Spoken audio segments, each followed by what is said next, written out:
Hi, hello. Good afternoon, and greetings from EPLI Asia Sinamberhat. My name is Sudesh Sridharan, and I'm the CEO of EPLI Asia Sinamberhat.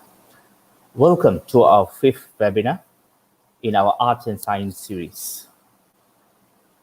For those of you who are viewing this webinar via YouTube, please click our subscribe button and do view and share the videos on our EPLI Asia YouTube channel to your colleagues and your friends. And also look up EPLI Asia on LinkedIn and on Facebook and join us there for updates on EPLI Asia and our future webinars. Employment Practices Liability Insurance, or EPLI, is a HR risk management solution that was designed by EPLI Asia Sinamberhat. It is a standalone employment insurance for Malaysian employers that protects you against wrongful dismissal claims that arises from employment disputes. EPLI Asia offers a 3-in-1 solution whereby we educate, advise, and protect businesses in employment-related disputes. The EPLI by EPLI Asia is underwritten by two insurance companies here in Malaysia, and they are MSIG Insurance Company and Tokyo Marine Insurance Malaysia Berhad.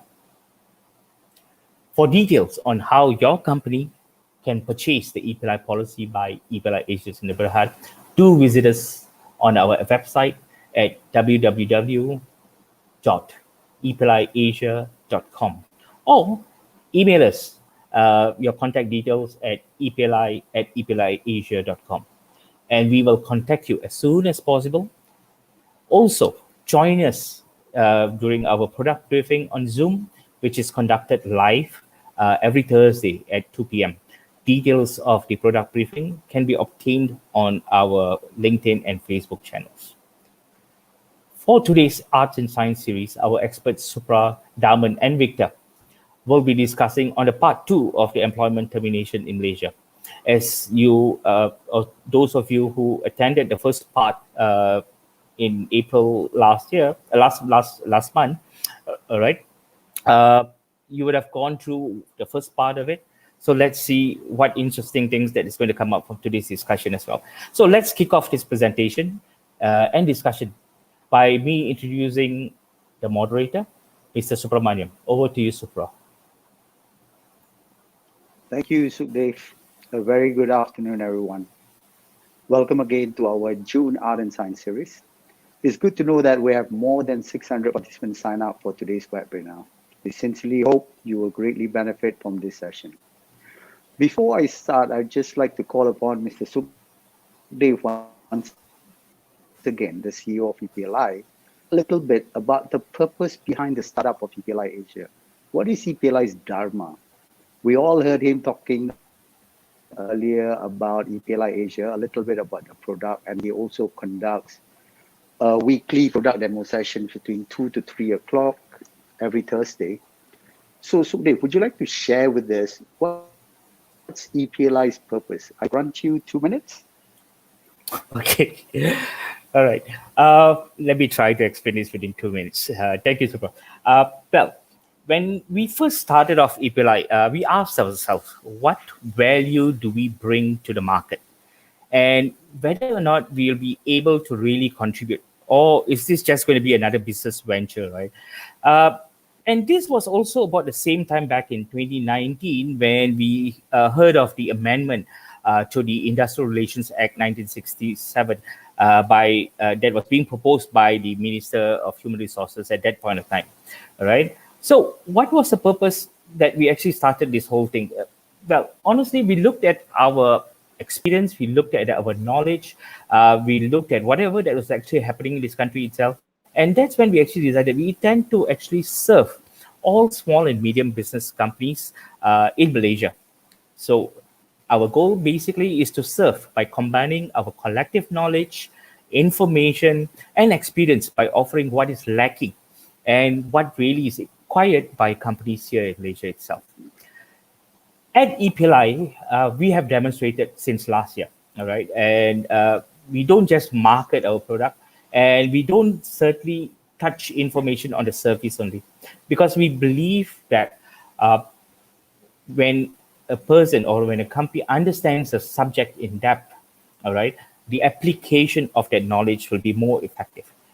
Hence the reason why we aim to educate, share the knowledge, and protect Malaysian employers, all right, against wrongful dismissal claims.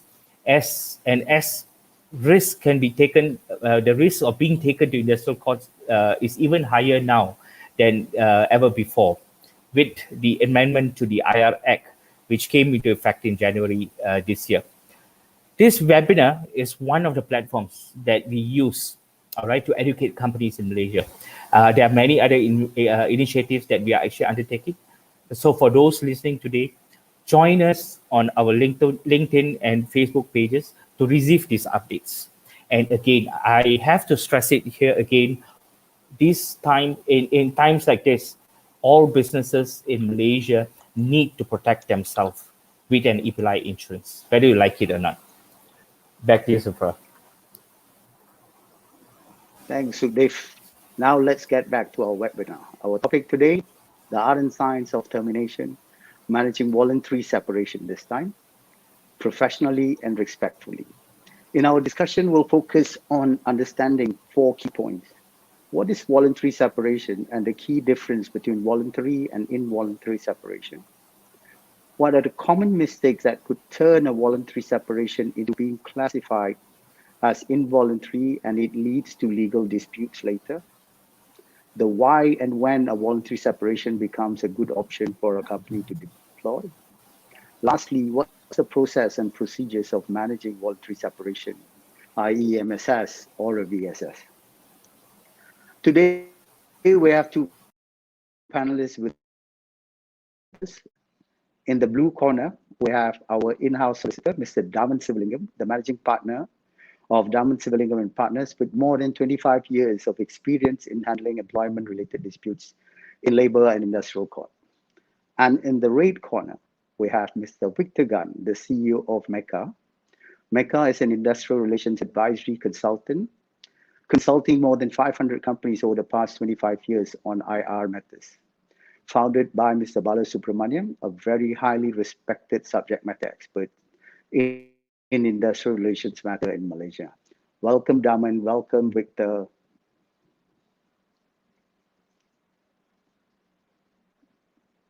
Daman, Victor.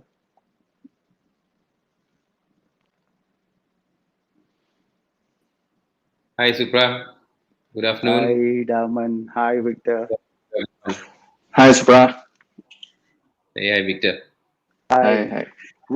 Yeah, Victor, before I start, I was made to understand that MECA is coming up with your Silver Jubilee Industrial Relations Convention sometime this year. Would you like to share or give us a little bit of a snippet of the coming event before we start? Yes.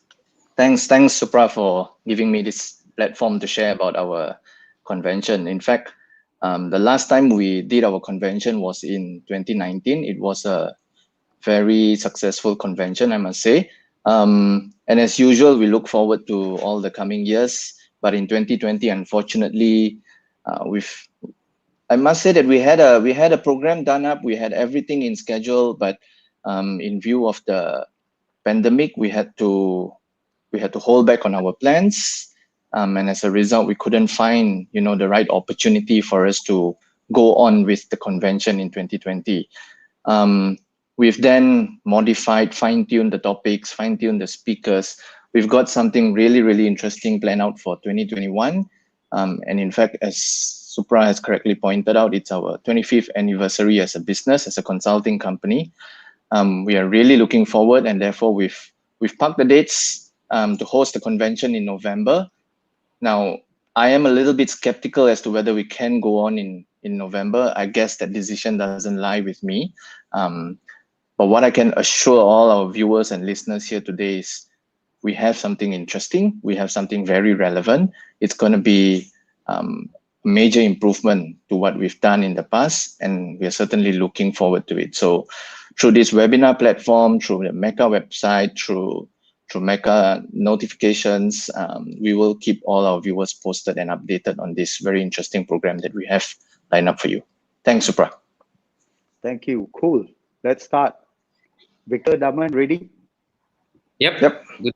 This is going to be like a pop quiz, So you guys got to take turns to answer. All right. So we'll start off with the first question. What is voluntary separation? I think Daman, you start first.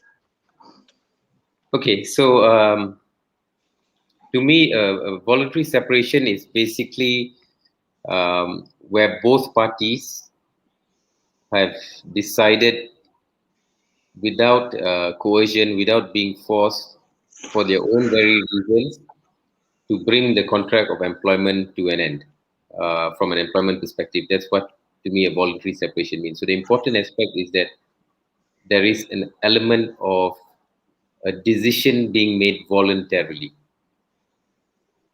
Yeah, and it's to separate from the employment contract. So which brings me to my second question, which is the key differences between voluntary separation and involuntary separation. Of course, the word voluntary comes into place, right? But there are also other aspects besides just being voluntary, right? That actually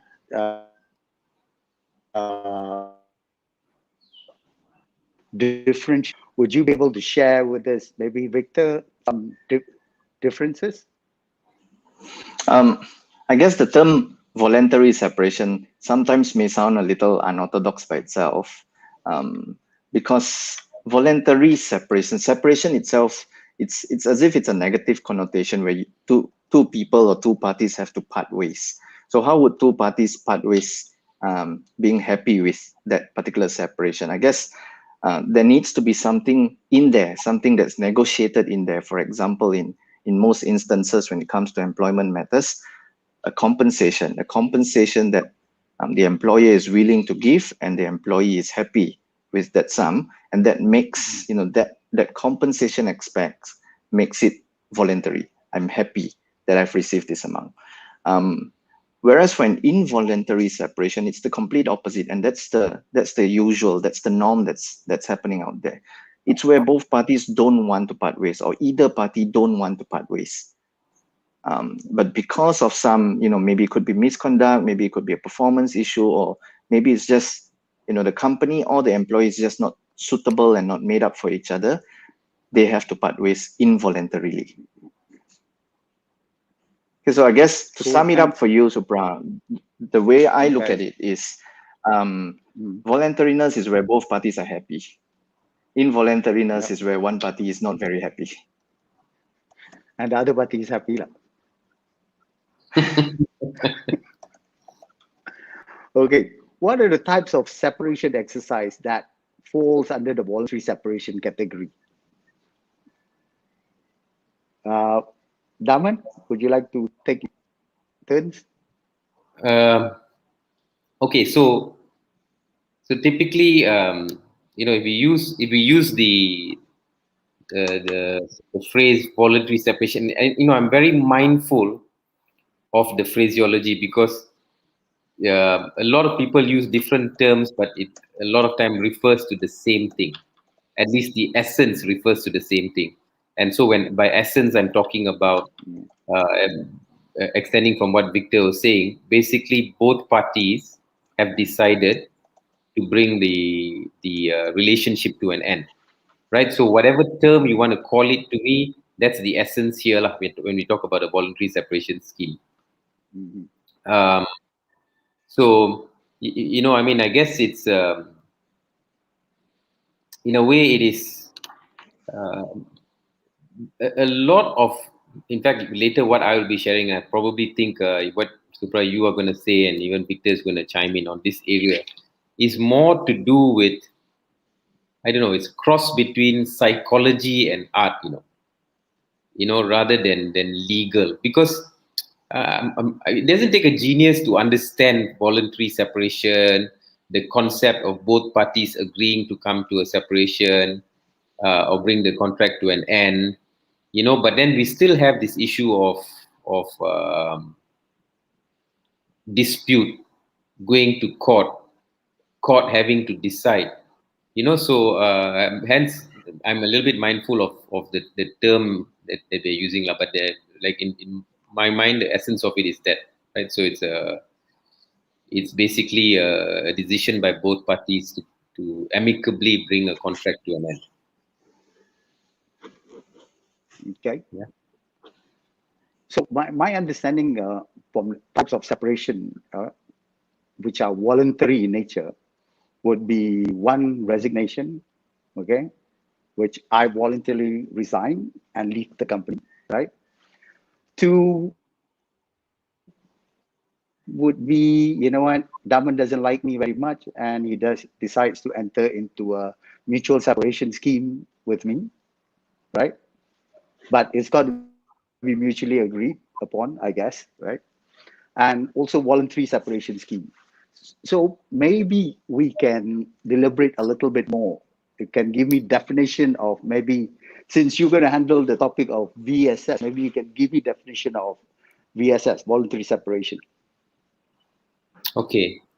So again, I go back to the I think the essence, whatever the name we call it, whatever the differentiation, and I can see the wisdom in having differentiation, because you will notice there will be differences in process depending on the situation that you are faced with. But from a legal definition of a voluntary separation, as well as, I guess, a practical definition that I will give you. To me, the legal definition in all the names that you call it is ultimately that, again, what Victor was talking about, both parties have come to an agreement. Typically, that agreement is driven by some form of compensation, right? So long as both parties who sign off have accepted that voluntarily, that's your legal definition of a separation. It brings the contract to an end. But practically, if you look at the definition of a VSS, I would talk about a situation where you have a significant number of employees that you are thinking of downsizing for whatever reason, and I'll be dealing a little bit more in detail on that, for whatever reason. And instead of employer unilaterally selecting employees, which employee to let go, they have the luxury and decided, therefore, to choose that I will go with a voluntary separation scheme where I will roll out this initiative to everyone, or everyone within a department or a subsidiary company. It can, again, I'll go into more details in my slides later. But asking everyone, okay, listen, this is the package that I'm willing to offer. Would you like to consider bringing your contract of employment to an end in exchange for this package? So that's how I would use the practical definition for voluntary separation. It's trying to get rid of X number of staff. Yeah. Victor, would you like to give me definition of MSS, since you're going to be covering your presentation on MSS? Yes, of course, Supra. I think just like what Daman has just mentioned, that VSS typically is where there is a particular population in which you're looking at. So say, for instance, a particular department, and you want to downsize that department, you can reach out to them for them to voluntarily apply and see if they want that particular package in return for leaving the company. MSS is slightly different. The element of voluntariness is still the same, but what's the main difference in MSS is, I would say, it's a more targeted approach. It's where you speak to people individually, and the slight difference is the package may differ between one individual to the other, depending on the outcome of the negotiation. So just like what the term suggests, voluntariness to depart from a relationship, it requires both parties to be happy, and both parties are at will to negotiate their own terms, which may suit their own circumstances. And if they're happy, they sign the agreement, and there you go, we have MSS. Thanks, Victor. Okay, in what circumstances can we really apply the MSS? Okay. Victor or Daman? I'll take this since this is MSS. Okay. Yeah. I guess I wouldn't give our viewers one straight answer under this what circumstances category, because when you look into say, for example, a downsizing exercise. The company needs to obviously plan in advance. What do they want to achieve? There will be things that the company will be considering, for example, costs. There will be things like whether there will be IR risk involved.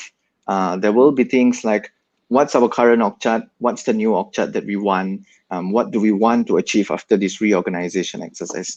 So I guess my answer to your question is, once you have gone through your plans and your strategy, then you fit in the methods in which you want to remove the excess. Retrenchment could be an option, VSS could be an option, and MSS could be an option, or you can actually mix and match between these options. So for certain categories of people, you want to do VSS, certain categories you want to do MSS, or you can also do this in stages, say stage 1 VSS, stage 2 retrenchment, stage 3 MSS, or in whatever sequence that you desire. So my answer to you is, in what circumstances would be, you need to plan it out. You need to look at what you want to achieve and then apply the right method to achieve the desired outcome. Thanks, Victor. That's really good, because you know what? The reason why I asked that question is because there's a misconception, okay, in understanding MSS. We tend to use MSS, okay, in the case that I don't like Daman very much, you know, he's not really performing, but I'm trying to get into some kind of a deal to get him out, you know, instead of going through a PIP with Daman 6 months and all that, too much headache. So let me try to mobilize or utilize the tool called MSS, mutual separation, right? So I think you correctly put it, you know, in terms of the sequence. You also been culprit of that, huh? So Daman, on a VSS, right? So when can we deploy VSS, or would you do a retrenchment first, VSS later, or would you do a VSS offer first, retrenchment later? Because sometimes in certain situations, what happens is company tends to say, I'm going to make this VSS offer, right? But if you don't apply for the VSS, you know, I'm going to go into a retrenchment. And that retrenchment, you know what, the payout is only per the Employment Act, okay, which is lower in terms of compensation. So at VSS level, I'm willing to offer 1 month. I think I'm giving you real scenarios where, you know, we see this every day happening. Sure, yeah, you're right. Okay, so as to when to use it, and I think the starting point for me will be, we need to understand what is, that a VSS or an MSS or a retrenchment exercise. These are tools for a particular task. And that task is one part of a task for an overall project. That's how I would look at it. So, for example, if I'm going to build a house, at some point I'm going to use a hammer. So if I know I've got to put a nail here, I need a hammer. If I'm going to put in a screw, I need a screwdriver, right? So what I'm trying to draw reference to is, so these are the tools, so you don't, the tools are a decision. What tools to use are actually a by decision that you make for your overall aspiration. Yeah. So you can't divorce this question. You can't divorce the practical, commercial, business sense with the legal sense, because depending on the practical, commercial, business result that you are looking out for, that's when you choose which tool do I want to use. So you if you're sure that, okay, I'm going to nail this to the wall, that's when you say, all right, then I'm going to use a hammer. But if you decide, no, I think this one I don't want to nail it, I'm going to put this frame and I'm going to just make space for a screw. Stop laughing, Suprabhat. Right? So I guess I just want to sort of say that a lot of times, if we approach the subject by, let's do a VSS, you got it all wrong. It's the other way around. What do I need to do for my business? Okay, sure. Now we are talking of a situation where times are tough. So chances are you're asking this question from a negative base. Your money is not doing well, your customers are cutting off, your business is affected. So you're probably asking that question from a negative base. So you're looking at reducing costs. Okay, so then to me, from there, I'll give you an example of a choice of a retrenchment over a VSS.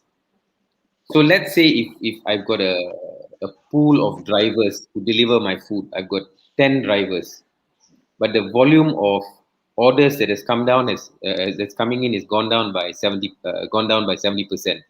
So I only need 3 drivers. To me, I don't really care which 3 of the 10 drivers.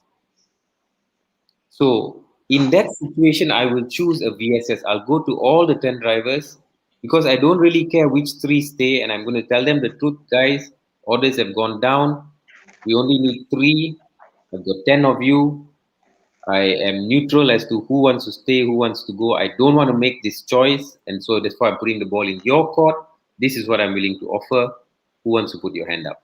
But in the same case, in the restaurant, let's say I've got 1 head chef and 3 assistant chefs, and I'm deciding I'm going to go with 1 head chef and 1 assistant chef only. I definitely know I need my head chef. So I wouldn't want to go with a VSS with all of the chefs, right? So here I might probably say no use VSS with there. I might go with an MSS there. So again, you see, this is a tool depending on what is the outcome you're looking at. I know it's a long answer to a short question. No, it's good.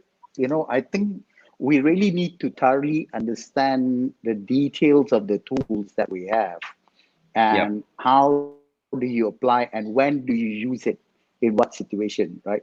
You can't just apply, okay, I've got a VSS, I just apply across, or I got an MSS, because at certain time you need different types of tool for the business, right? Agree. Okay, I got next question is on MSS, right? I think there's a bit of confusion here, okay?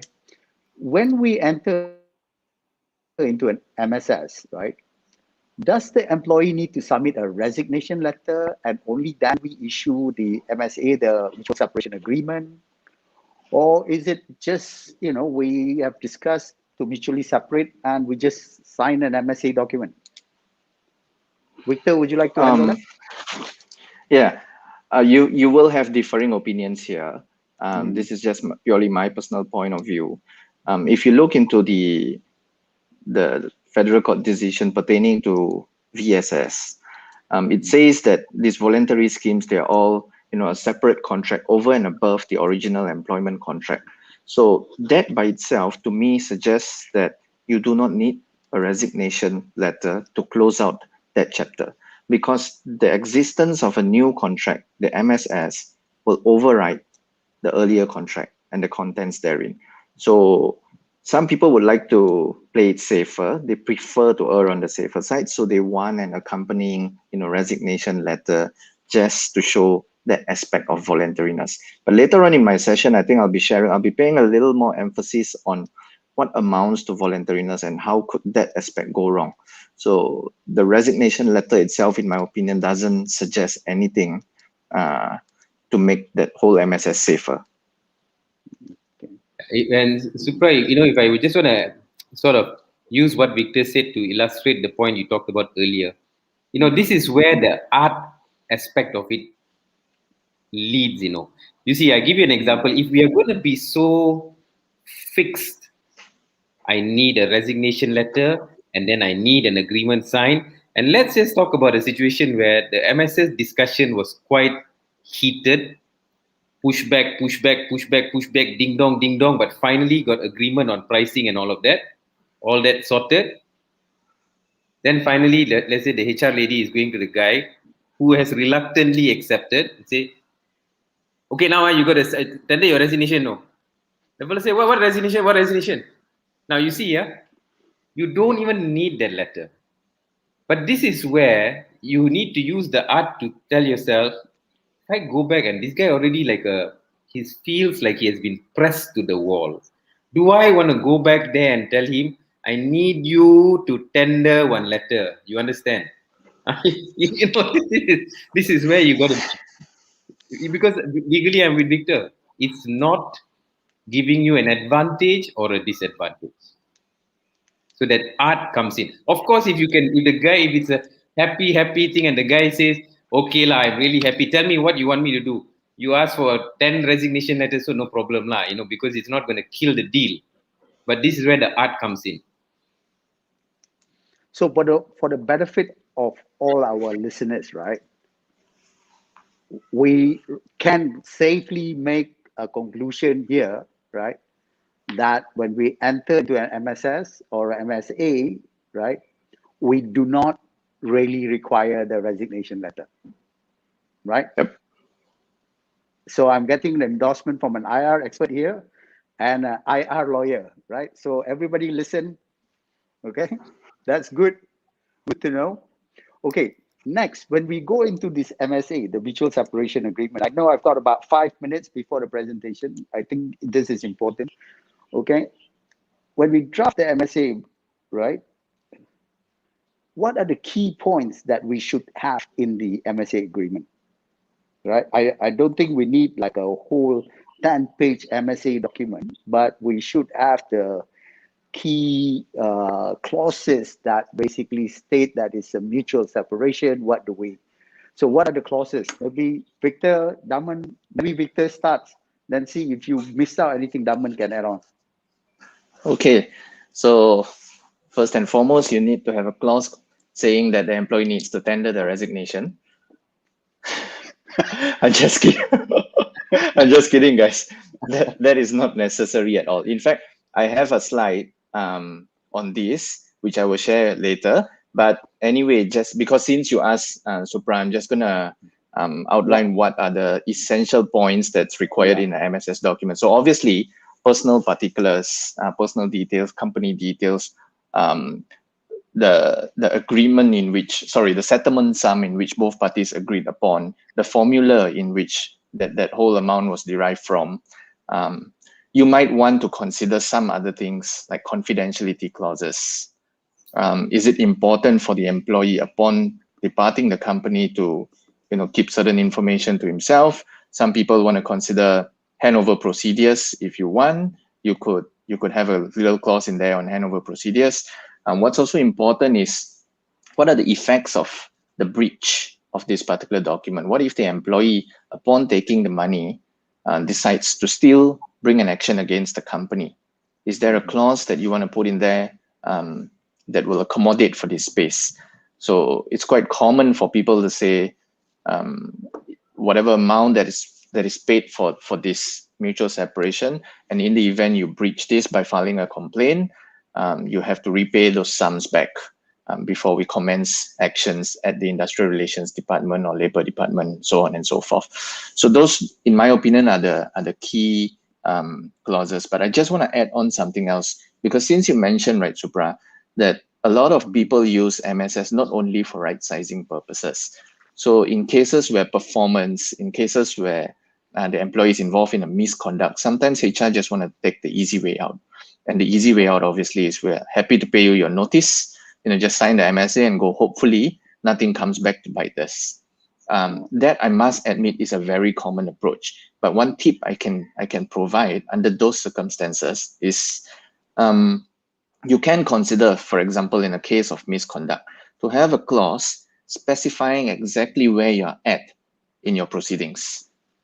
So before we send a show cause letter out, we have agreed to go on a MSS. You can have that clause saying that the employee has agreed to take up this MSS in return for the company not pursuing disciplinary proceedings. Later on, you can say that in the event any of these clauses are breached, the company stands the right to, reinstate the employee and continue with such proceedings. Those are the kind of clauses that you, even for a PIP, you can continue your PIP after you reinstate the employee. So those are the out of the norm clauses, but something worth considering as well. Cool. That's really, really good. Daman, you want to add on any other clauses? Is there anything? I think Victor has pretty much covered details. Yeah, and of course you have the usual clause around the amount. The amount of payment has to be specified, the date of payment, the tax portion, when it's paid after tax, or those kind of basic stuff. But I think the one that Victor talked about is the slightly different ones that you may want to consider. Cool. Hey, thanks, Victor. That was really good. Especially that clause specifying that if you have got any particular issues related to performance or disciplinary matters, to include that into the agreement. Okay, next is on voluntary separation. I think I've got 2 minutes before we go into presentation. Daman, my question on VSS is, how do I apply VSS? Okay, I know for fixed term, not fixed term, for permanent employees and all that, I just make a blanket offer, then whatever. Yeah. But how do I handle part-timers or fixed term contract employees when I do a voluntary separation? Does it apply to them as well, or does it only apply to that permanent full-time employees? You can decide to apply to any group of employees that you may choose. Of course, I guess one of the things that will differ would be your quantums, because, for example, a fixed-term employee, if the contract of employment is about to expire in 2 or 3 months, it may not make sense for you to do a VSS. You may just let the contract expire and run its course. Likewise, part-time employees, because all of these people still fall within the category of the definition of workman under Section 20, right? So they have a right to file a complaint under Section 20. Of course, there are differences for fixed-term and contract employees. It is until the expiry of the contract and so on that you can claim. But yes, to answer your question, you can have a VSS for any category of employees. Typically, the notion that people have in mind is that you will do your reduction for part-time employees, foreign employees, fixed-term employees before you come to the permanent employees. But to me, again, all of this has to be the leader of all of these decisions is the business strategy. If it so happens that your strategy is such that you have to let go of your part-time workers first, then fine, right? So, but then just to answer your question, yes, you can do this for all categories of employees because they are all still can claim under Section 20 being defined as workmen. Okay, thanks. So for fixed-term employees, Raman, if say they've got 6 months contract left in the fixed term of 1 year, right? And I am undertaking a VSS. Do I then go to them and say, I'm offering a VSS and you know what, you got 6 months left in your contract. So for those fixed term employees, I'll pay you off the 6 months balance of the contract. And therefore, can I enforce that or would it backfire?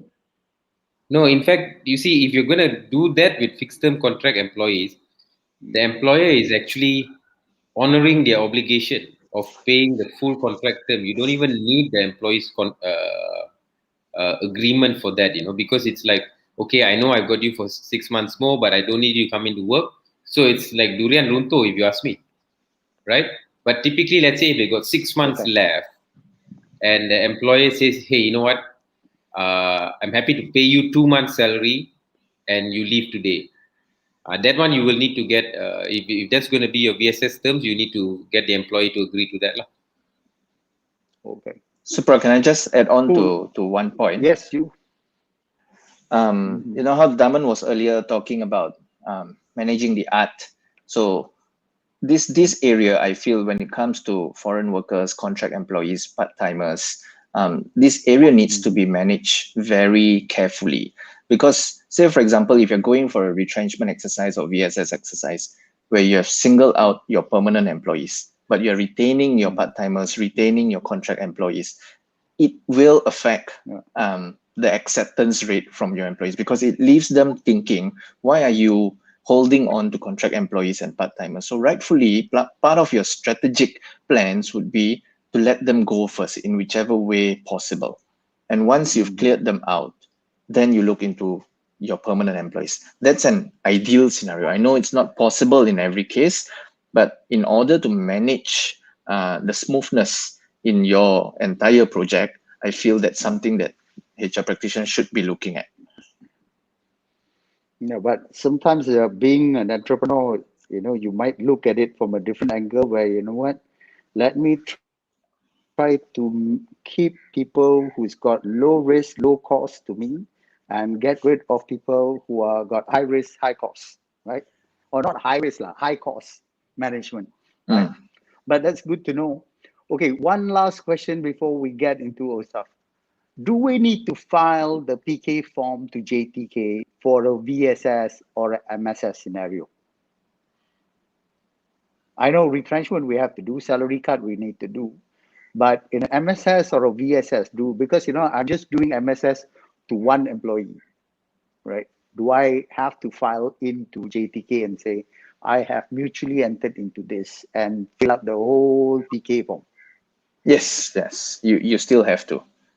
Still have to go through the 3 stages, the 30 days before, 14 days after, and 30 days after. So even in a VSS, we have to do that, right? Yep. Okay, so I've got some more questions, but I think we'll cover after your presentation. So I'd like to invite Mr. Daman first to take stage on your presentation for today on voluntary separation scheme. Please proceed, Mr. Daman. Hey, thanks, Supra. Okay, Shadi, if you could get my slides on, please. So, good afternoon, everyone. Thank you for taking your time to attend the webinar this afternoon. As Supra has mentioned, today we're talking about part 2. The first part was on involuntary termination. This is on voluntary termination, the art and science. And I am looking specifically at the tool of a voluntary separation scheme. Ashadi, can you move to the next slide, please? So the scope of my paper is voluntary separation scheme, or VSS. What is it? When are we going to use it, or when should you be using it? What is the legal principles behind the VSS? What are the procedures one ought to follow when implementing a VSS? And finally, I will talk about the common pitfalls that employers tend to make based on cases that I've seen in the past when managing a VSS or implementing a VSS. So the scope of my paper is going to be confined to these 4 bullet points. Yeah. Ashadi, next slide, please. So let's look at, when we're talking about voluntary separation scheme being implemented by a company, what is the recipe for success? What are we talking about when we talk about success here? How do we define success? So we are defining success in 2 ways. Number 1, all employees who decided to put their hand up or decided to subscribe to a VSS exercise exits the company, takes the package, and doesn't file a complaint. That would be extreme success. What do I mean by this? If you are a HR manager who's implementing a VSS exercise, if you can get to that point, i.e. everyone who applied for the VSS and who took the package walks away, doesn't file a complaint, that's ultimate success for you. Of course, you may have some of them who take the money, sign off on the agreement, still they file a complaint. But to me, even for those employees, a definition of success would be if you end up going to court, you are able to show to the court that the VSS was done properly and fairly, and there was no element of forcing the employee. So you successfully defend the complaint. That too would be successful implementation of a VSS. Okay. So let's talk about the first one, which is the best definition of success for an employer's perspective, right? No complaints whatsoever. You're not in court, not wasting any time. So avoiding complaints altogether, as we all know, I've also shared this in my previous paper. It's about perception management, right? So an employee who accepts that their contract of employment has been terminated, they accept it as it being done fairly, they are not motivated in filing a complaint. So it is managing the perception of the employee for the employee to accept nothing wrong with this. I've accepted that this is fair, right? So how are you going to try and increase your chances of managing perception? So the tools for perception management are getting the employee to willfully agree with the VSS. So it's all about the soft skills. How do you get the employee to willfully agree with the VSS? You need to be prepared to treat everybody impacted with respect and dignity, transparency, giving them advance notification, timelines for them to think about it. So the whole aspect of communications become absolutely key. Communications really is the only tool that you have to increase your ability to better manage perception, right? If you do that well, you have a high likelihood, or you have a higher likelihood of avoiding complaints altogether. People who take the VSS walk away, no filing of complaint. But if somebody decides to file a complaint, how do you go about successfully defending such a complaint? Now, as you can imagine, if you're in court, ultimately you're trying to convince a judge that the voluntary separation was fair. There was no coercion, no forcing, no duress, no influencing. So how do we do this? Basically, you need to have evidence to support that the entire VSS initiative was willfully or voluntarily agreed to. The employee knew about the consequences, knew about what he or she was doing, willfully decided to sign away their rights to file a complaint in exchange for the compensation paid, right?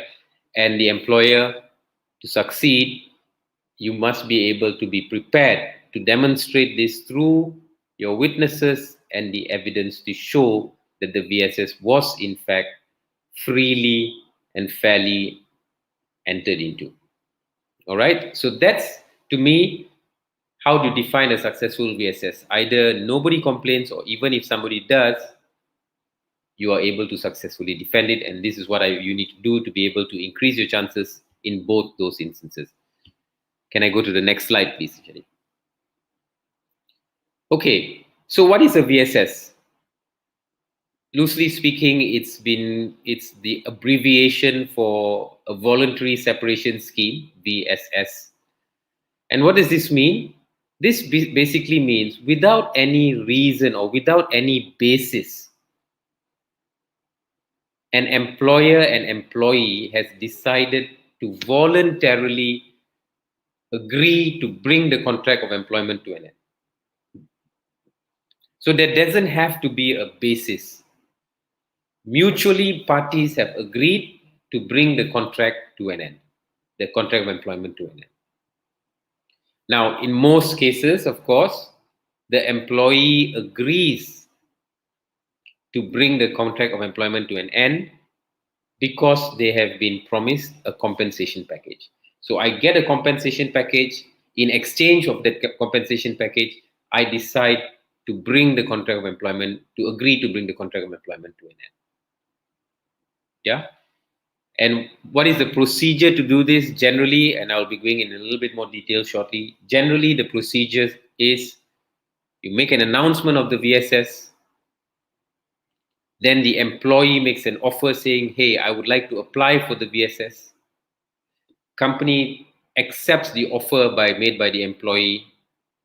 Parties sign off on an agreement, and the money or the compensation is paid off. And that's generally the end-to-end process. Now, it's important to understand the VSS is a tool, as I mentioned earlier. And when do you use it? Generally, it is a tool to reduce employee count or employee head count. And normally, it's pegged to a particular business reason, such as you've decided to outsource some functions, so you need less staff.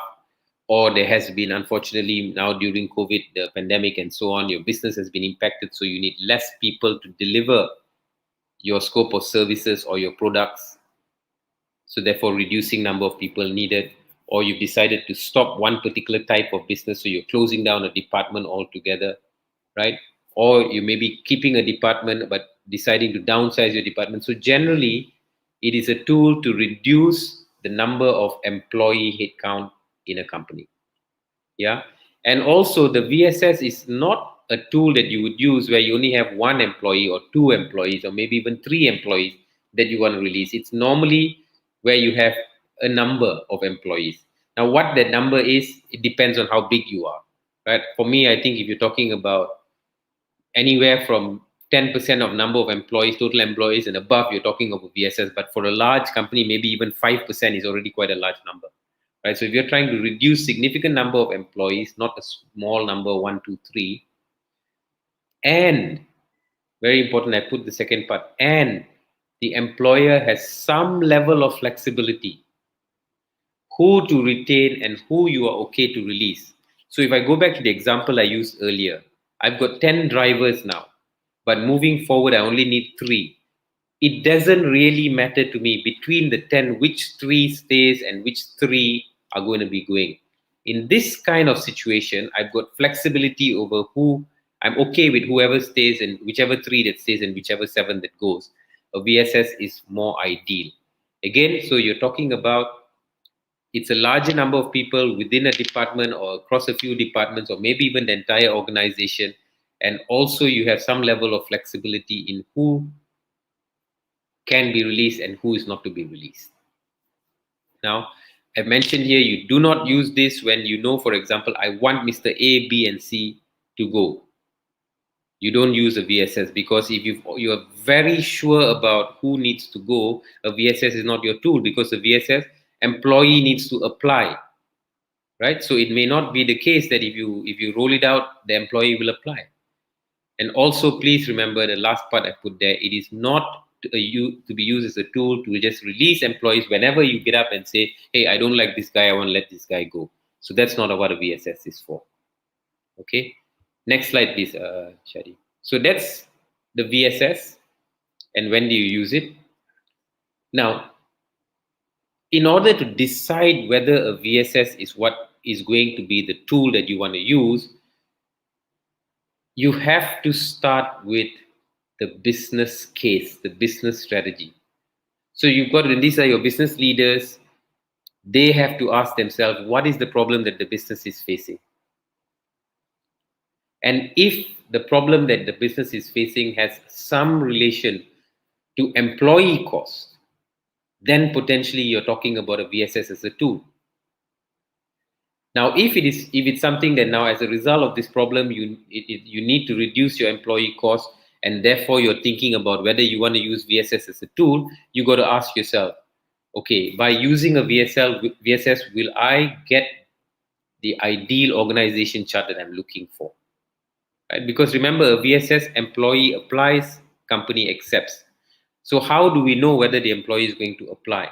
We won't know for a fact, right? So if, for example, you're very clear that this entire department I need to shut down, no need a VSS because you have to let go of everyone in that department, right? Now, the fourth point that I've talked about is you need to do some level of data analysis. HR needs to lead this. You need to see, okay, if I'm going to do a VSS, what are the chances of success here? If I've got 10 people here, you need to go into some level of data mining, identify who are the employees. What are the chances of the employee applying for a VSS?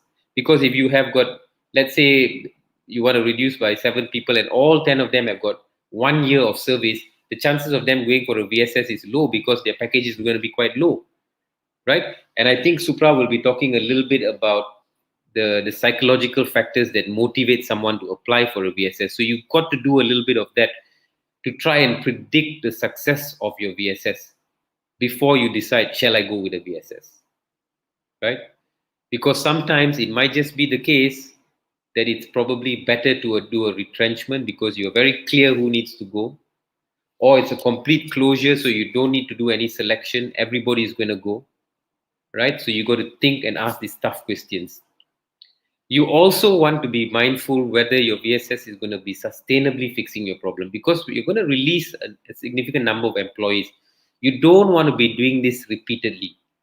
This is a tough process. You want to do it right you want to do it preferably only once. You also don't want to be releasing people, then within a month or two start rehiring people because you release too many people. You also don't want to release too few people and within 1-2 months do another VSS. I've seen both type of examples. So I know Victor was talking about sometimes you do it in stages. Yes, sure.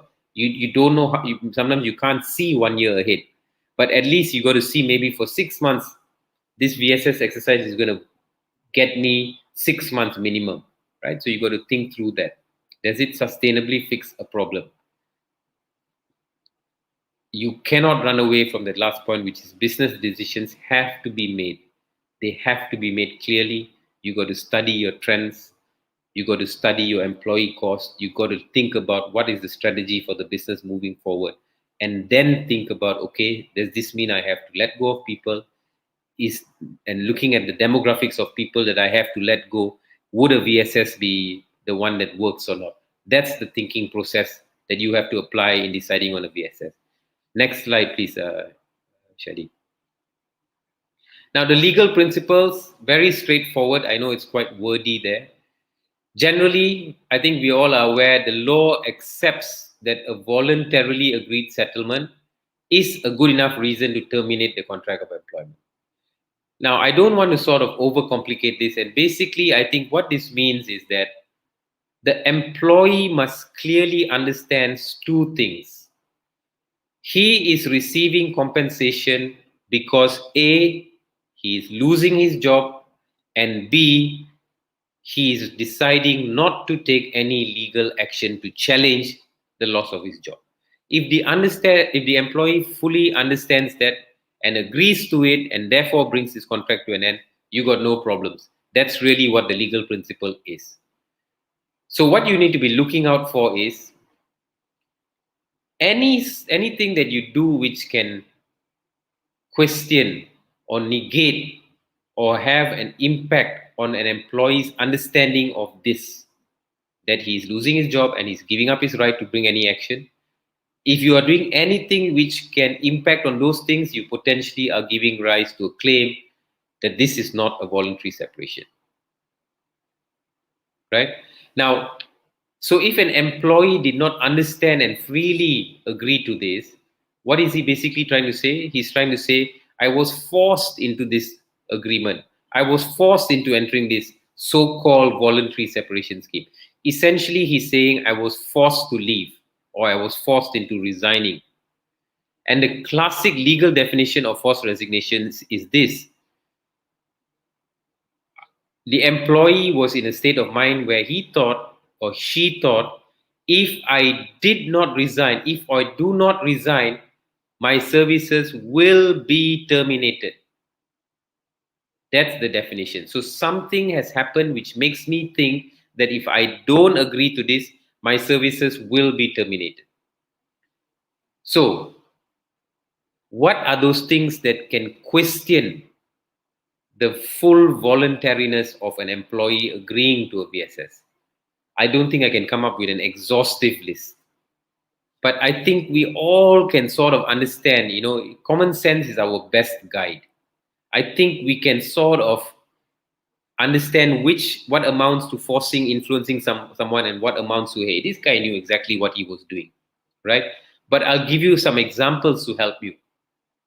Now, if the employee was informed, if you don't apply for this VSS, you will be terminated. So you better apply for this, at least you get some compensation. Or if I say, hey, if you don't apply for the VSS, I will make you redundant. And if I make you redundant, the package that you're going to get is a fraction of what I'm offering for this VSS. So you better take this fast. So then this is not, the employee hasn't freely decided to go, but rather was influenced by the employee saying this, and therefore I was forced into it. Ultimately, if there's a case of forced resignation where the employee is challenging the voluntary nature of in which the agreement was signed, it comes down to what a judge wants to believe, i.e., whether the judge thinks there was a consent to freely enter into the agreement or was the employee influenced or coerced.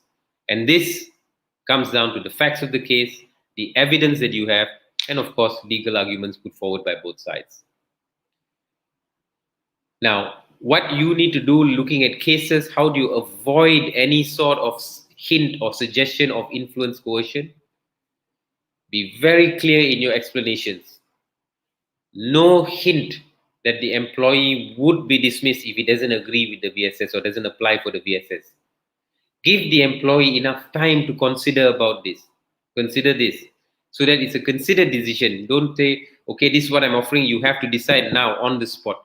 So again, like I said, this is not rocket science. It's really a common sense approach. All right, where the employee has got clarity of what is being said. So they understand the choices available. They weigh the options and decide to go for the package in exchange for the two things, loss of job and waiving their right for legal action. You should be fine. Next slide, please, Ashani. Now, in terms of procedure, what you need to do, okay, very quickly, if you're going to go with a VSS, because it's a sizable number, let's say you're going to do this with a department or a few departments, call for a town hall. You need to prepare your PowerPoint slides explaining the why. What is the reason you're doing this? Is it a downscaling in business, blah, blah, blah. Share some figures behind it. You want to get people's acceptance and acknowledgement of the problem so that they accept the VSS and decide to apply. So you got to balance between transparency and I guess confidential data, right? To me, the more transparent you can be, the more people are willing to accept. So the town hall call for slides explaining the why. People are told what is going to happen, i.e. what is a VSS, what are the options with a VSS. You're not being forced, it's for you to choose. What is the amount that's going to be made available? Then you talk about the when. By when should you apply? When will you hear from the company? What will be your last date in employment? When will payment dates be made? So on. And then the how is also shared. How do you apply for it? What template do you use? Who do you send your letter to? So all of that is shared. So the company then calls for the town hall, shares all of this during the town hall session, have an open channel for communication, not only during the town hall. You can have an email, a hotmail, where people can send in email queries to find out more. Give them time after the town hall to decide whether to apply or not. So they have a date for the town hall, maybe a few days, say 5 days later, you put in your applications closes. So you have your town hall on the Monday, application closes at Friday, 5 p.m. After that, you collate all the applications. Company can decide whose application to accept and who to reject. Once you've decided all of this, you've decided to accept, let's say, you prepare the necessary documents where the employee signs off, acknowledging they're getting the money in exchange for the two things, losing their job, as well as not, and giving up their right to file a complaint. They sign off the document, you make payment of the compensation. On the back end, HR needs to do a few things. You need to file your Borang PK with the Labour Department, or PK stands for Pemberhentian Kerja. You file that with the JTK. You need to apply for tax exemption so that the employees can get the compensation with the tax exemptions. And if you comply with this process, the evidence that you will be left with, this is in the event somebody challenges your VSS, the evidence that you will be left with include the email invitation for the town hall, the proof of attendance, the slides that were presented, the question and answers that were shared, time for people to raise their questions, the fact that there was a hotline, the minutes of the session is taken down, sharing the sample documentation provided, application form that was put in by the employee in their own handwriting, acceptance of the VSS application, confirmation of the payment, and the PK form. So you have all of this. In the event you're challenged, you can defend it in court. So this is the procedure that you need to follow to execute a VSS initiative. Next slide, please, Shadi. Now, finally, the common errors, and I cannot stress enough on poor communications. When people do not understand what the VSS is about, what are their options, that amounts to poor communications. The people must know that this is purely their choice. The exercise of their choice is for them to weigh, is it worth it for me to get this amount of money in exchange for giving up on my job and giving up on my right to file a complaint? if there's a lack of alignment amongst all communicators, because this is going to be communicated, if you can imagine a big company, CEO, C-suite, managers next to it. So everybody has got to be on the same page. You don't want to be saying the different things. So there's clarity and alignment in communications. Other things that go wrong is employees are not given sufficient heads up. They don't have enough time to process the information. Not enough time to think about should I apply or not. I roll out today, I want an answer by tomorrow. Sometimes some companies go with a VSS where the quantum is too low, not attractive enough for people to apply. I will also put in a failure to engage with the impacted employees during the dismissal notice or even post dismissal.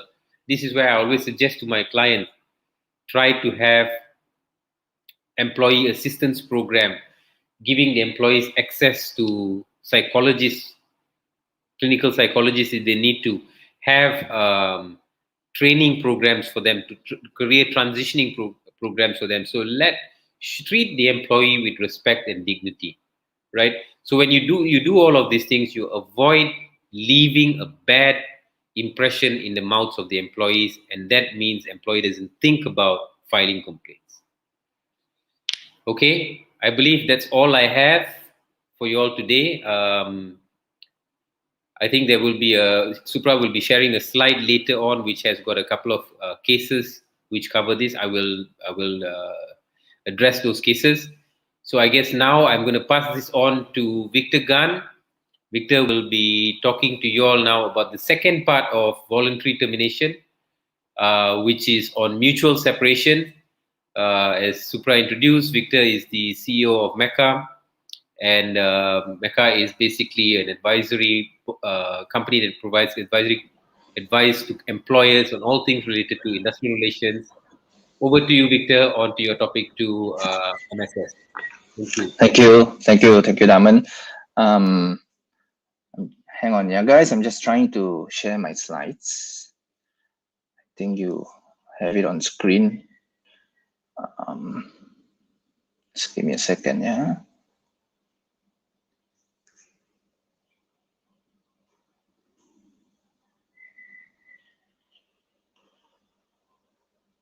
Okay. I hope you all can see this. I hope it's all a full screen. Now, as Daman has shared earlier on VSS, today's topic really revolves around this whole aspect of voluntariness. I'm going to be talking a lot more on voluntariness, but in terms of procedures, in terms of what ought to be done by a HR practitioner, I think he's covered most of the ground, and I don't think I will be repeating, even though I have some parts in my slides that would be very similar to what Daman has spoken about. I also have some parts in my slide in which we've answered earlier. So for those of you who's just joined, yes, I will cover them. For those of you who's been with us right from the get-go, I think you can just quickly refer to what I have in my deck and apply it accordingly. So, hang on, yeah. All right, so my first slide, what exactly is a mutual termination? If you look at this whole mutual termination, right? What I want to point out to all of you here today is you got to ask yourself this question: is a mutual termination a reason or a justification for termination? Because under Section 20 of the IR Act, you need just cause and excuse. So is mutual termination just cause and excuse? Or is it just a mode? Is it just a tool? Is it just a method of termination? Question number 2 is, if it is just a method of termination, then what would be the main reason or the main justification for you to use this method to terminate an employee, so much so that you can satisfy the requirements of Section 20 of the Industrial Relations Act? And that again would be just cause and excuse. So why are these two questions important, guys? Because over the years, I've come across many employers who think that mutual termination or MSS is the easiest way to get rid of an employee. So for absolutely no reason, I want to get rid of somebody, I would just use mutual termination.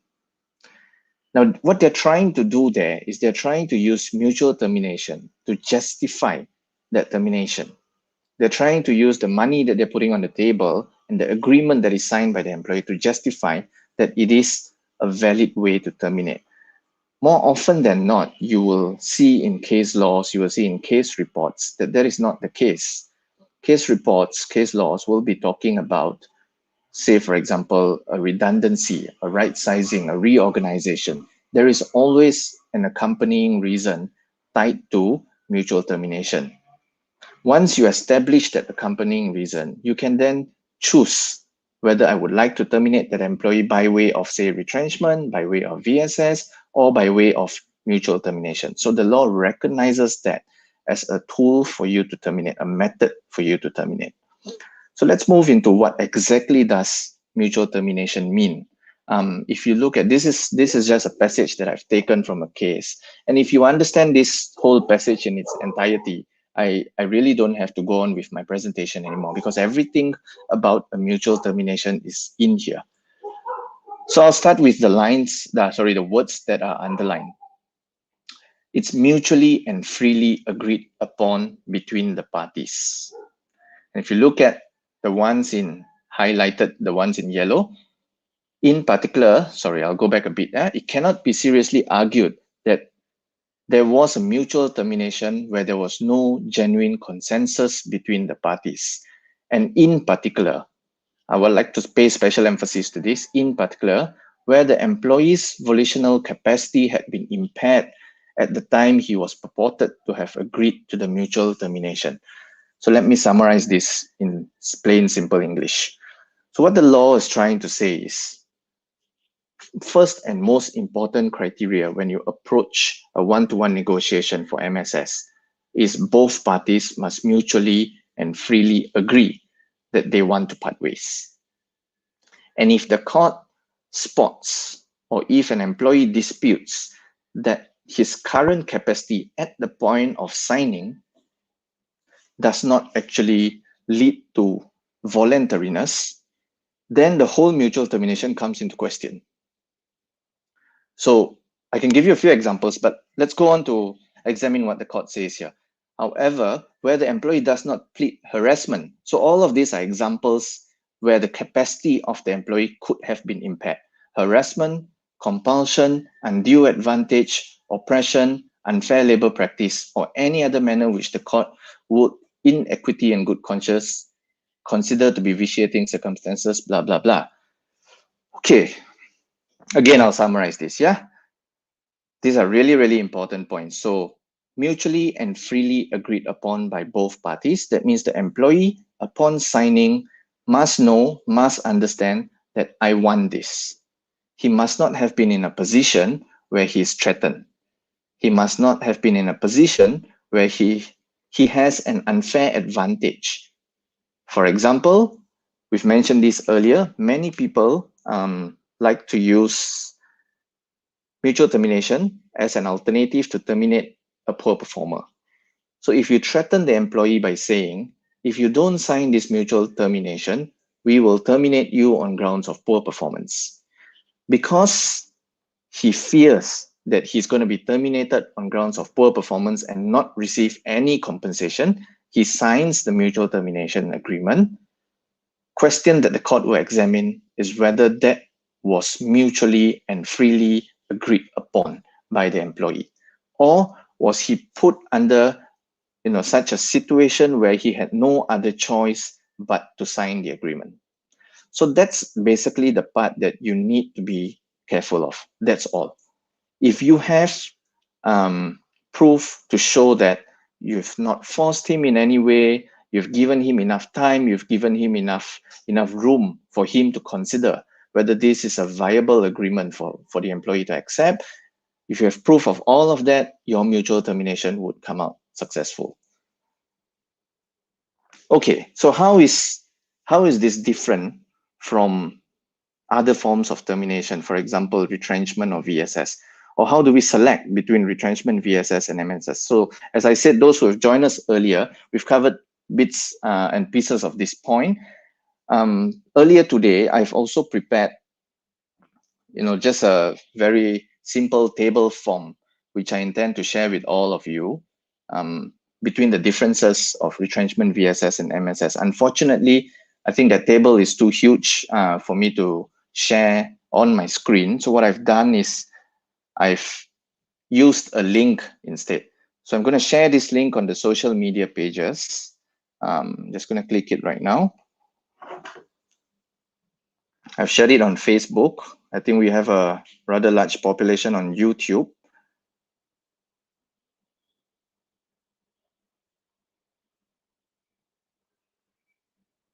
I've also shared it on YouTube. I hope you can download this.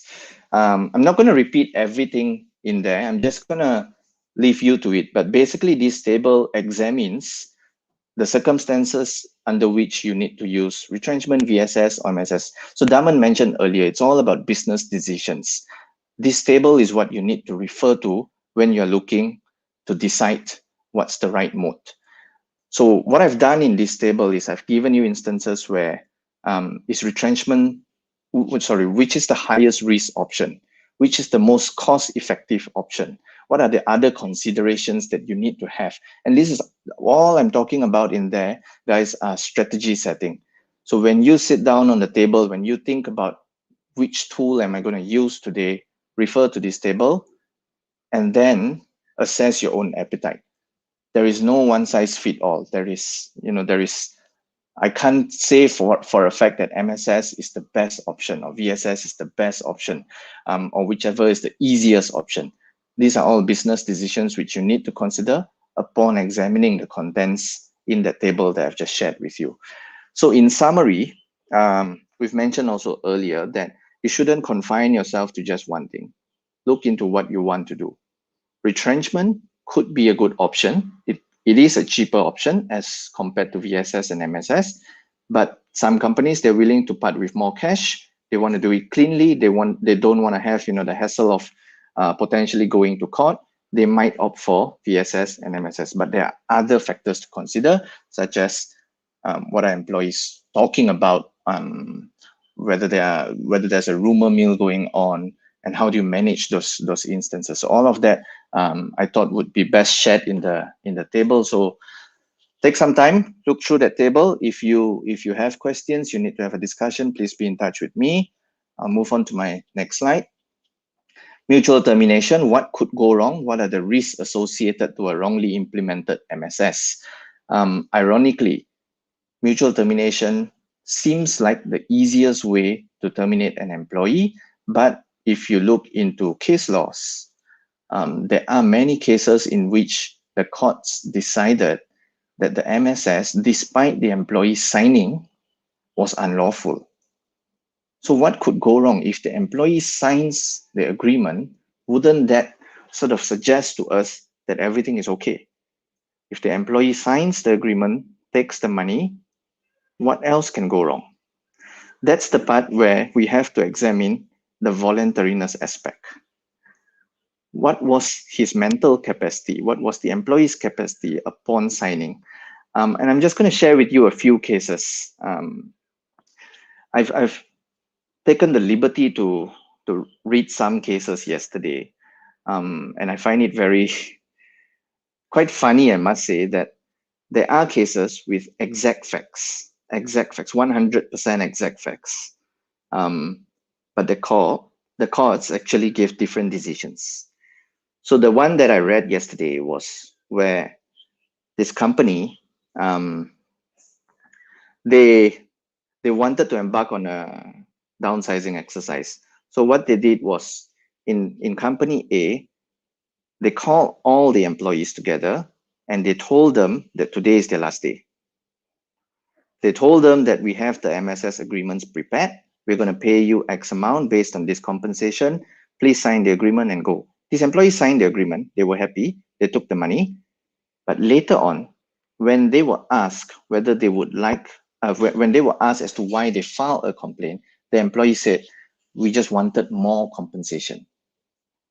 This other company, same case, basically company went through a right sizing exercise, but the only slight difference was they had a town hall session. They rolled it out slowly. They spoke to the employees. They gave them more time to think about it, as opposed to the first example, where they did not give any time. Basically, everybody was in the room. Both of these employees, both sets of these employees were told that this is stage one. If you do not sign the MSS and if you do not agree to this MSS, we will have to retrench you. And if we were to retrench you, the compensation would be far lesser compared to what you will be receiving now. Sounds familiar, right, guys? This basically is the typical script that we will be implementing in the event, we need to go through an exercise like this. But the slight difference between these two cases was just whether they had enough time to think about it. In this case, the court said the employees were forced. The employees had no other choice. For fear of a lower compensation, they had to sign.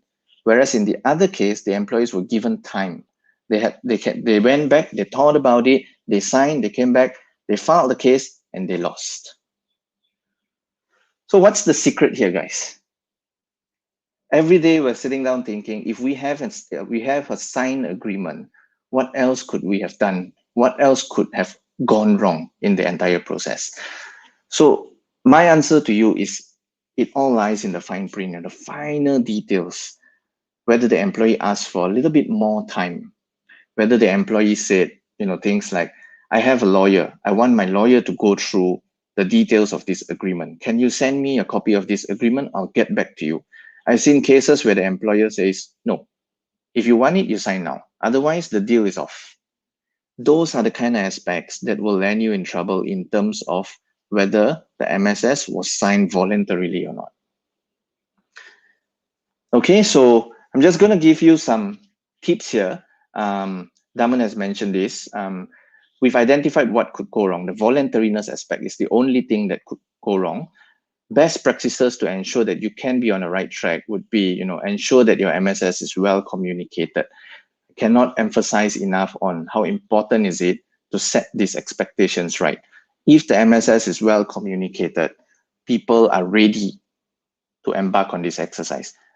Over the last 1 year, since the first MCO until now, I've assisted one company who's done multiple MSS exercises.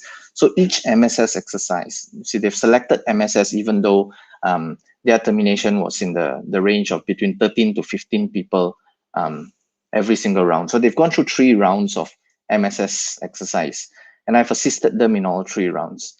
Prior to the first round, they had a town hall session. They spoke to the employees about the current situation. Financial information was shared. Employees, this is a factory, by the way, that employees in the factory, they knew that orders were not high. People were actually hanging about doing nothing much. So they knew something was coming. So companies set the expectation right from the get-go, had the town hall session, gave employees time to basically just to settle in and to know that this MSS exercise is coming soon. So when we had round 1 of MSS, yes, there were some people who were not ready. They were shocked as to why they were being called, but negotiations took place. It was successful. Everybody accepted it. Second round, which was a couple of months later, and the third round, another couple of months later, I was actually quite taken aback by the reactions. And I feel that's why setting expectations would be so important. Because on the second and third occasion where I was there, the employees were coming into the room and they were ready. In fact, some of them were happy to receive the MSS agreement. They were ready in terms of they knew what to negotiate, they knew how to negotiate. Some of them wanted a little bit more terms, better terms. Some of them wanted, a later departure date. All of them was ready and they had willingly accepted it. In fact, most of them smiled because they knew the compensation was what they were expecting. But the point I'm trying to make here, guys, is if you set the expectations right, you eliminate those shocks, it is likely your MSS will go through more smoothly and lesser disputes are likely to happen. Okay, so host a town hall if possible.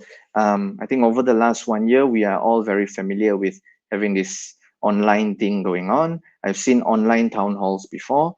Town halls basically are just informing employees of what's going on. You don't have to tell your employees that, we are going to have MSS, we are going to retrench employees. You can talk to them about business situations. You can talk to them about conditions. You can tell them that something is coming. The management has to do something about it. We will keep you posted. Have more of those town hall sessions. Even better if you're doing it online, because you can have them recorded and eventually used as evidence.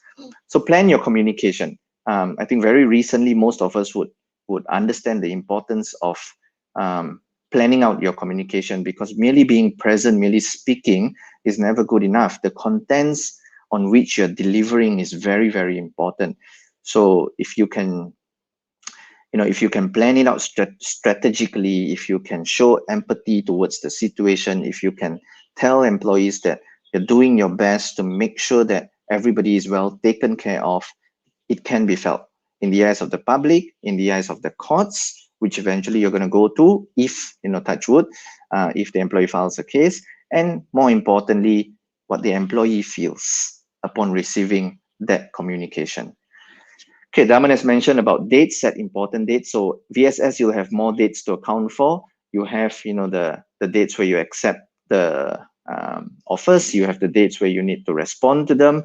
But for MSS, dates basically are dates where you commence negotiations, or dates where you pay the employees whatever that you agreed upon in the MSS agreement. Set those dates down, allow them to understand the entire process, because the employees, they are not well versed with MSS. They don't know what it's about. As far as they're concerned, I'm going to leave my job. I need to have enough money to keep me going. I'm going to find for a new job. So what's the deal on the table? That's basically what goes through an employee's mind during an MSS negotiation. Okay, so keep them updated of the procedures, know your employees, plan your negotiation based on the individual. I must stress a little bit on this point. Unlike a VSS or retrenchment, here you're talking to employees on a one-to-one basis. So say, for example, if you are talking to an employee who is very young, you can tailor your whole communication or your speech to that employee in such a way where you can relate to the employee, and the employee will feel you. That whole script, where you're talking to a single male, let's say 20-year-old employee, must be adjusted slightly if you're talking to a, say, for example, a pregnant employee expecting first baby, going to lose the job. And it's better if you can convince your management to give you a little bit of room in MSS exercises where you can up the scale a little bit. So say, for example, you've got 3 thresholds. One is the lowest possible quantum, second mid-level quantum, high quantum. You can have different quantums applied to different individuals. Some people might want an extension to their medical plans. For some people, the medical plans, insurance plans means nothing at all because they found a new job somewhere else. So they just want to take the money and move on. So when you know your employees, when you plan your negotiation based on that particular individual, those little points like extension of medical benefits, extension of company car, allowing them to use the company phone, say, for 1 more month, those kind of things can help you seal the deal because you are showing understanding. Okay, the agreement, I've talked about this earlier. Ensure all important points are stipulated: personal particulars, date of employment, last date of service, compensation package, the payment date. Confirmation of voluntariness is very important. Make sure that you have a clause where the employee voluntarily signs it, he agrees to it. My style, when I'm undertaking a MSS exercise, I will actually explain to the employee in plain, simple language what every single clause means. I will then give the employee some time to think about it, some time to ask questions if the employee has any questions. I will also ask the employee, do you want to speak to anybody? Do you want to speak to your family members? You want to ask for some advice? Or if you're ready to sign. If you're ready to sign, by all means, go ahead. If you're not, please take some time. Right, confidentiality clauses, important. Sorry, effects of breach. Can employees still file for an action after signing and after receiving the monies? Absolutely so. So you need to have an effect. Very commonly found would be the company would require the employee to pay the money back if there is a breach of this agreement. Confidentiality clauses, like I mentioned earlier, if it's important for you, you can have confidentiality confidentiality clauses included in the agreement, handover procedures. Daman has mentioned about tax exemption applications and PK forms. Okay, so I'm just going to give you some case studies. I'm going to wrap it up for the day and take some questions that you have on social media. This is a case where employee was retrenched after the MSS was rejected by the employee. So this is a case on retrenchment, guys. It is not a case on MSS. So what happened here was the company spoke to the employee, offered the employee MSS, and told the employee that if you don't take up the MSS, the company has no choice but to go into a retrenchment. So what did the court say here?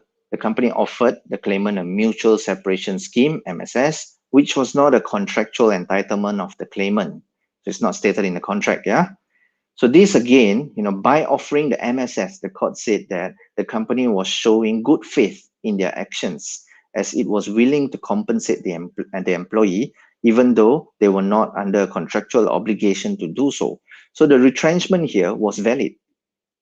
The court took into account that MSS was offered beforehand, the employee refused, the retrenchment was therefore considered as a bona fide exercise. The reason I'm showing you this example, guys, is not all cases where, some people might view this as a form of threat. I'm giving you an MSS. If you don't, I will retrench. What you need to examine is a two-stage process. The first stage process is the MSS. You need to have that element of voluntariness there. If the employee refuses and you want to move on to a retrenchment, then you need to examine the processes of retrenchment. Number one, do I have grounds to retrench this employee? Number two, is this the right person in terms of my selection process? Am I bound by LIFO? So if this person is the only person in his or her position, great, LIFO is not applicable. Number three, compensation. What are the kind of compensation that I'm required by law or by contract to pay to the employee? So when you have this two-stage process being examined side by side, more often than not, your case will end up to be victorious. Right? My next example, employee claimed he was forced to sign the MSS, otherwise he will be terminated. So this is a point where I wanted to talk to you about the burden of proof. So here the employee was saying that I was experiencing threats like this, but he had no means to prove that the company actually threatened him in that manner. So the court said, he said he was forced, or else the company would do whatever to ensure that he had left the company, probably with nothing. It was not in evidence how he was forced, considering he is an adult in his 40s and was a senior officer in the company. We've talked about these senior position officers many times, just like in cases of poor performance. A lot more is expected of senior officers. So in cases like this as well, when a senior officer claims that he or she is being forced, the court will more often than not consider the capacity of the employee. You're saying that you are forced when you're in a senior capacity. Could you have done something else within your capacity? Were you acting reasonably by being, considered a senior officer in the company? Here, there was no evidence to show that the employee was forced, was threatened, that he will end up with nothing. The same case, the exact same case, the important factor for this court to consider was that there was a time frame of approximately 10 days from the date of acceptance of MSS before the monies were banked into the employee's bank account.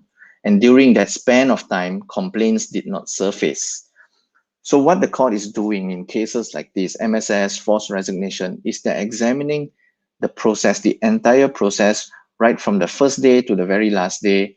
Do we have any instances where we can pluck out to show that there was an element of force, element of threat, element of victimization? So what you need to examine in your own process is not just having a document that is signed. You need to look at it from the first day right until the last day. If the employee disputes at any time, that's a red flag. How do I handle that red flag? So here in this case, there was a time frame of 10 days before the money was in the bank. In these 10 days, the employee did not raise any single thing. Later on, he said that he was forced.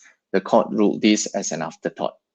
Afterthoughts generally are not something that the courts will layan.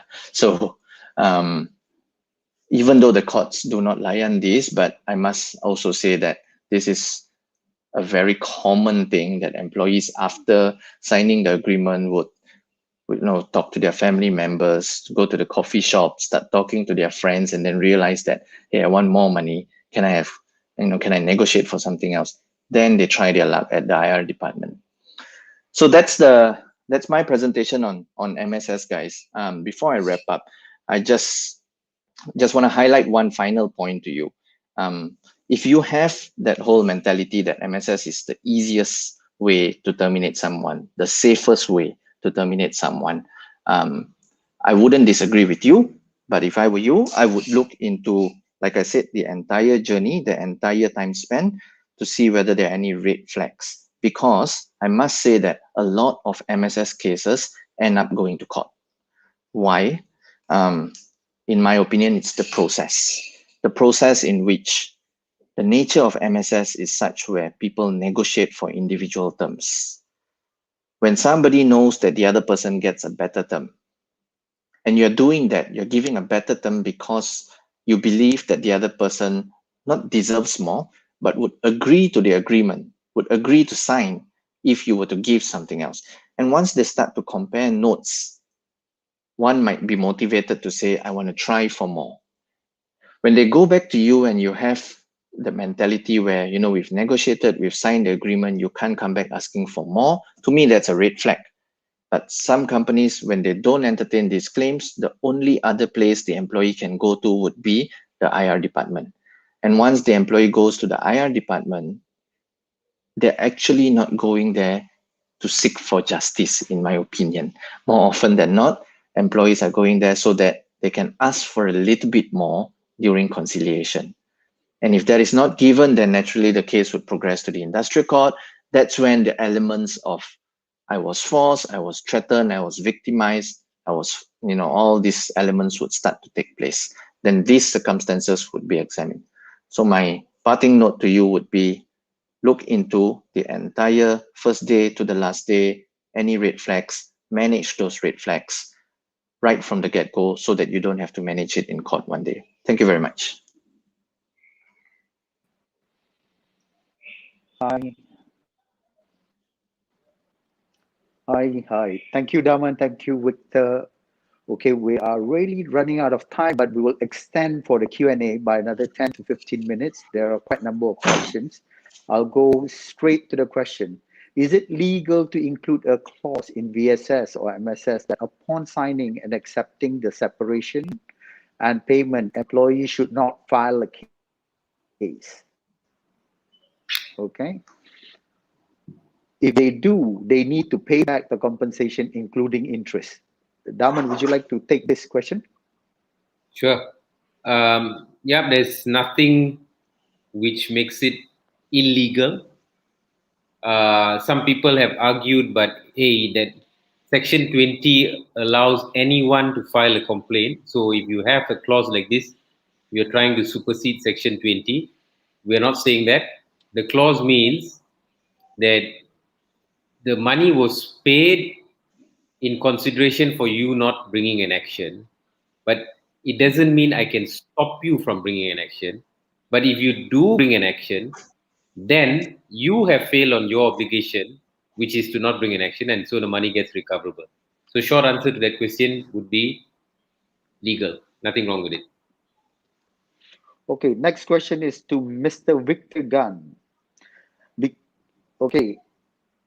Because on April, we just offer a staff an MSS, and I personally went to JTK and IR to check if the company need to submit the PK form or not. But both the department officer said no need. Okay. So if now we have to submit, can we now submit the form and backdate the document? Because the MSS has already taken place. Because what they're saying is the officer said no need. Okay, first and foremost, I must say that if you look at the PK form itself, it doesn't specifically tells you that MSS, you need to file the PK form. The reason we're saying that you need to file the PK form is in many states that I've assisted in MSS exercises, whenever a PK form is not submitted, the labor officer will then come back and say, where's the PK form? This is a form of downsizing. This is a form of pemberhentian kerja. You still need to submit the form. So best advice I can give you is check with your local JTK. I'm not trying to criticize them, but we all know that there are certain levels of inconsistencies in JTKs nationwide. So speak to your local JTK. If they say don't need, fantastic. Nobody will come and kacau you because they're the authorities anyway. Right? If your local JTK says please submit the form, do so. I've also experienced some JTKs where they have an enhanced version of the form. They will send you an email subsequently for you to attach more documents and all that. So for those of you in those states, do accordingly and provide them with the documents that's needed. Now, second part of the question, in terms of backdating it, what I would do is, if I were you, is I would go back to the JTK and said that, you know, I never knew that there was a requirement for me to submit a PK form for MSS. So I would like to submit it now. I personally don't think that this will be a huge issue, because as far as the PK form is concerned, over the years, how I've really looked at it is it's merely procedural in nature. They just want to be informed about who's being terminated on these grounds. There's nothing much that the JTK would do in terms of, say, auditing you or in terms of examining whether you've taken the right approach. So I wouldn't backdate, but I would speak to them. If they say it's okay for you to backdate, I would do so. Thanks, Victor.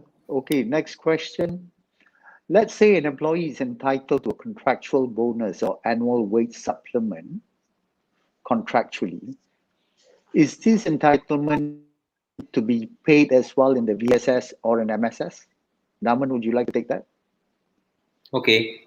So I guess it's a question of the sequencing, the timing of the VSS or MSS. So let us say the employee is entitled to the bonus, and that bonus is paid in December. But the company is now talking of a VSS or MSS in June or July. So the question of should bonus be included in the VSS or MSS package? Yes, they are entitled to the payment, but the timeline for the payment to be released hasn't triggered. So meaning to say, because the VSS or MSS is earlier, one cannot argue and say that is my right. But to me, you could prorate the bonus and put it in as an ex gratia payment. I certainly think if you're looking from an MSS perspective, I would want to consider that. Even for VSS, to be honest, I will consider, because from an employee perspective, I wasn't expecting this. I was expecting to work on and get my bonus, so at least prorate. It could be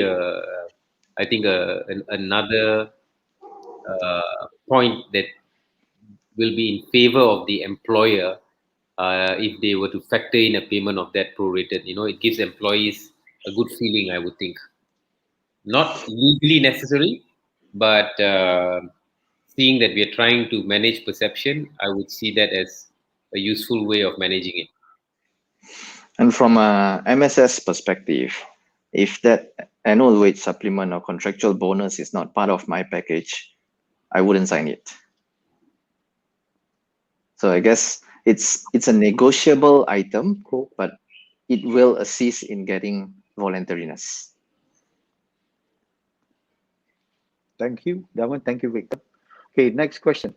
After MSS, if the person do not return the company properties, i.e. laptop and whatever, can we deduct the last payment of the value against the value of the company properties?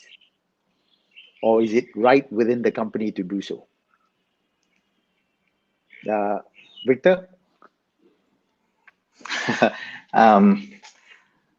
What I would do is I wouldn't advise for a deduction, because a deduction may land you in more trouble.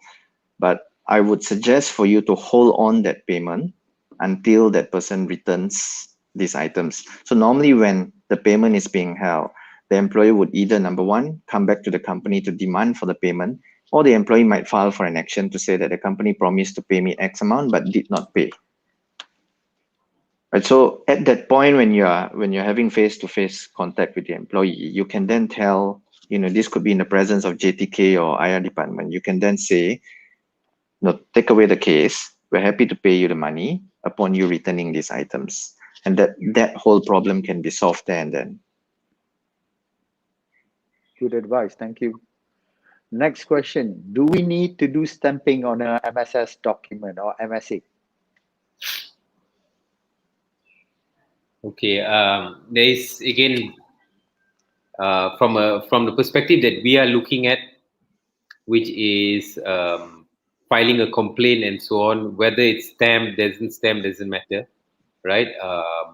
Even a stamped MSA agreement, the employee can still file a complaint. If it's not stamped, they still can file a complaint. So to me, it doesn't impact on on the dangers that we are looking at from an IR perspective. In terms of the commercial aspect or the commercial or corporate laws of whether you need to have to stamp, I believe that you don't have to, but I will admit that I don't have 100% answer on this. But I don't think there is a requirement that there is in the Stamp Act which says it must be stamped. From an IR perspective, it doesn't make a difference at all. Thanks, Darman. Okay, next question is, with regards to COVID-19, can a company change or alter the job description of the employee to meet the current needs of the business? Okay, and if the company can do so, okay, what happens if the employee doesn't agree? What can you do as an employer? Okay, I'll try to take this on. I think first and foremost, let me focus on the art a little bit more here. Companies who are experiencing, say, financial difficulties or change of scope because of, say, the lockdown or COVID-19, the first thing that the company should be doing is aligning those changes to meet the expectations of the employees. When this particular alignment is done, you can talk about consequences also. So, for example, you can have the town hall session to tell the employees that we are trying our best to sustain the business. Things have changed, financial hardships. We are experiencing financial hardships, and we want to try our best to make sure that everybody can stay on and have a job. So once you set that expectation, you can tell the employees, all your employees, that there will be changes in terms of what you're doing on a day-to-day basis. There might be changes to your salary, there might be changes to your benefits, and then you slowly roll that out. It requires consent because it's a variation of a crucial term of employment. There may be cases where employees do not consent to it.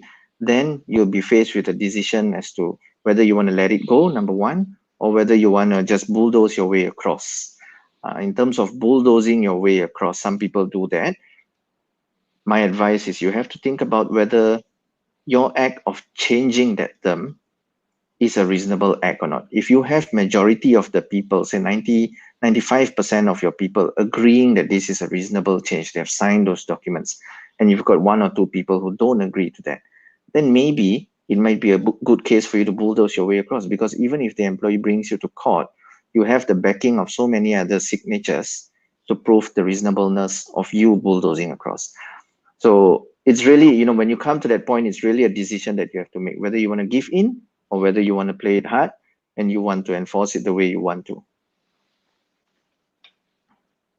Thanks. This next question is directed to Daman straight. Hi, Daman. What if 2 out of 8 in this particular department apply for VSS when the company actually only wanted to keep 4? So what do I do with the other 2 employees who did not apply for it? How can I get rid of the other 2? Okay. So if I was faced with a situation like that, what I would do is I would call all 8 in and say, okay, guys, This is what we're faced with. Tough space for me. I only need 4 people. I don't want to be the one who's choosing which 4 to stay, which 4 goes. So I'm going to roll out a VSS, and I hope that 4 of you all come back with an answer of saying I want to go. Right? If I get more, I will have to choose which 4 to release, and the remainder stay. If I get less, the shortage will going to be my choice, and then I will roll it out. Okay, and then if I come back with two people who put their hand up, I will have to go back in and retrench the other 2. I think in this case, I wouldn't have a difference in the payment, quantum payment between the VSS and the retrenchment. I'll pay the same. Because you're talking about 8, we can be fully transparent and say this upfront right from the get go. That's how I would manage that situation. Thanks, Daman. Thanks, Victor. Okay, so lastly, I'd just like to share with you some reports that we actually obtained to understand more.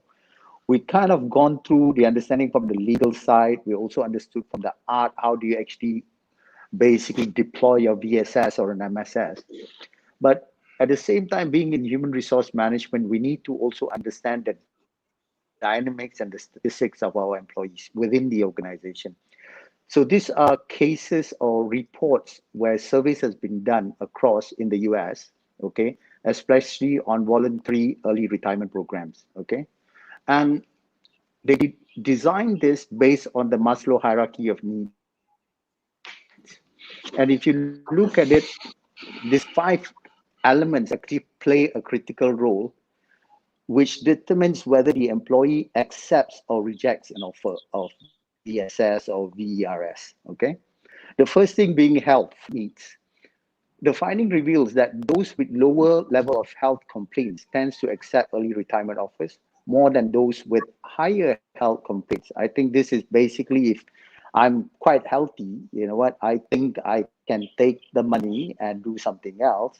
Whereas those who are not that healthy would think I better stick on with the company to continue with my medical benefits. I think these are all the factors that actually influences people's mind, right, in making the decision. The next is security needs. In terms of the monetary value of the offer itself is now an influential factor in determining whether an employee accepts or rejects the VSS or VERS. And they found that those with a higher salary bracket are more receptive to accepting such offers. I think because the payout is bigger and they've got other options of what they want to do. The third factor is social needs. Those who are more involved in social and community activities, right? And also who has hobbies tends to accept the golden handshake, right? Fourth factor is self-esteem. An employee's self-esteem and personality traits are also found to be key motivators of acceptance of early retirement. I think people who's got higher self-esteem and more confident tend to accept offers and move on to do something else in life. And lastly, the fifth element is self-actualization needs. Those with childhood dreams of becoming self-employed entrepreneurs, their own bosses, yeah, tend to be driven, okay, to accept offers and look at VSS offers and more positive. So what we're trying to say here is you need to understand the science of how the law works, how the law thinks, how the chairman of court makes decision, and what is the process and procedures. But before you come out with, Daman was saying, what tool to use when, right? I think you also need to understand the dynamics within your own organization, right? And if you, after so many years of managing your people, paying them salaries, do not understand your old people, then I think we have got a problem, right? So I think it is important that really thoroughly understand the dynamics of your people, their age, their interests, their hobbies, their health status, and all that. So when you are designing a VSS or an MSS, you technically know how to design, how to create the pull factor for them, right? I think this is Fully something we agree. just wanted to share with you. Yeah, Daman, you want to add something to that? No, fully agreed. I mean, I think it's sometimes it's foolish of us to assume that everyone is going to apply for the VSS. My experience is often that's not the case. So, and that data point can actually make you decide, should I even use a VSS, or maybe let me go with a retrenchment. So to me, very important to undertake that exercise, to understand the demographics of the people concerned. So you have, I mean, it's never going to be 100%, but you will have an idea of what are your success rates of VSS here, you know? Thanks, Raman. Also, as highlighted by yourself earlier, purely having a VSS alone to achieve employees' objective is insufficient. There is a need to consider other action in preparing the employees towards a VSS, such as the counseling, the post-VSL financial planning programs. How do you manage the funds? So you're getting 100, 200,000. What do you do with the funds? How do you invest the funds? I think the company has got to come up with post-separation programs that actually buffers the whole thing. And I believe that this will be key mitigating factors to prevent such issues from going to court, right? Would you agree to that, Mr. Victor? Yes, of course. I think that's the responsible thing to do, Supra. I've seen several VSS, MSS exercises where they have financial advisors, and for two reasons. One is to educate employees how to live on with their life in case they don't find a job in the very near future. The other aspect is some people are, getting a VSS package it's like winning a lottery ticket. They've never had this much of money in their bank accounts before. So these financial advisors would then educate and advise them how to use those funds wisely, tactfully. So I think it's a responsible thing to do. It's a good thing to do. In case anything goes to court, if this surfaces, I would argue that these are all good practices that's been put in place to show that the company is doing the right thing or intends to do the right thing. Thank you, Victor. Okay, before we sign off, I'd just like to remind you, please check your emails next week, right? As Mecca and APLI has been kind enough to extend some freebies to those lucky ones.